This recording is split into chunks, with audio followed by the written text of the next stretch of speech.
Bro ఒంగోలులో వీరయ్య చౌదరి గారు murder జరిగింది కదా సాయంత్రం 7:30 గంటలప్పుడు దాంట్లో మీ స్పందన ఏంటి? ఇది చాలా దారుణమైన సంఘటన అండి. వీరయ్య చౌదరి గారు తెలుగుదేశం పార్టీ కంచుకోట లాంటి మనిషి.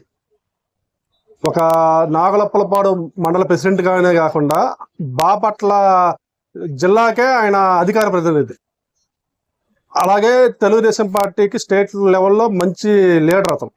అలాంటి వ్యక్తిని క్రూరాతి క్రూరంగా ఒంగోలు అతని ఆఫీస్లోనే సాయంత్రం 7:30 టైం అనుకుంటా ఎవరో 4 వ్యక్తులు పైకి వెళ్ళి ఏదో పని ఉన్నట్టు అతనితో వెళ్ళి ముసుగులు వేసుకొని మరి వాళ్ళ మనుషులు చూస్తున్నారంట. వాళ్ళ అకౌంట్స్ ఎవరో 2 ఉన్నారంట లోపల. అలాగే వాళ్ళ ఆఫీస్ బాయ్ మేడం మీద కత్తి పెట్టారంట, కదిలితే పడుతామని. ఆ రకంగా భయాందోళన చేసి వాళ్ళ ఆఫీస్లో ఉన్న వాళ్ళని వాళ్ళ కళ్ళ ముందుల్నే వీరయ్య చౌదరి గారిని ఈరోజు పోస్ట్ మార్టం రిపోర్ట్ వచ్చింది. 49 కత్తిపోట్లు అంట. 49 కత్తిపోట్లు పొడిచారంటే ఎంత క్రూరులు అండి వాళ్ళు. ఇప్పుడు ఏదన్నా వ్యవహారం ఉంటే ఏదైనా కూర్చొని మాట్లాడుకోవాలి, ఏదైనా ఉంటే చేసుకోవాలి. కానీ ఒక మనిషిని అంత దారుణంగా క్రూరాతి క్రూరంగా అది పార్టీ ఆఫీస్లోకి వెళ్ళి ఆ రకంగా విచక్షణారహితంగా చంపారంటే వాళ్ళు ఎంత క్రూరులా అనేది అర్థం కావట్లే. ఇలాంటి వారు వాళ్ళకి రాష్ట్రంలో ఉండడానికి కూడా అవకాశం లేదు. ఇలాంటి వారు నాకు తెలిసి ఈరోజు చంద్రబాబు నాయుడు గారు కూడా గౌరవ ముఖ్యమంత్రి గారు ఒంగోలు వచ్చారు.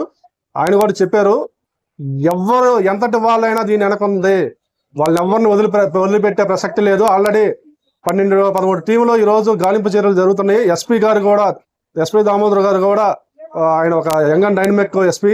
ఆయన కూడా ఈరోజు చాలా దీన్ని సీరియస్ గా తీసుకున్నారు. అన్ని కోణాల్లో ఎంక్వైరీ చేస్తున్నారు. ఇది రాజకీయ కోణమా లేకపోతే ఏదన్నా వ్యాపార లావాదేవీల్లో జరిగిందా అనేది అన్ని కోణాల్లో ఎంక్వైరీ చేస్తున్నారు. దీనికి సంబంధించిన వాళ్ళని త్వరలో పట్టుకుంటారు. దీనికి సంబంధించిన వాళ్ళు ఎంతటి వాళ్ళైనా వాళ్ళకి కఠిన చర్యలు ఉంటాయి అని నేను కోరుతున్నాను. అలాగే వీరయ్య చౌదరి లాంటి ఒక మంచి వ్యక్తిని పార్టీ ఈరోజు కోల్పోయింది.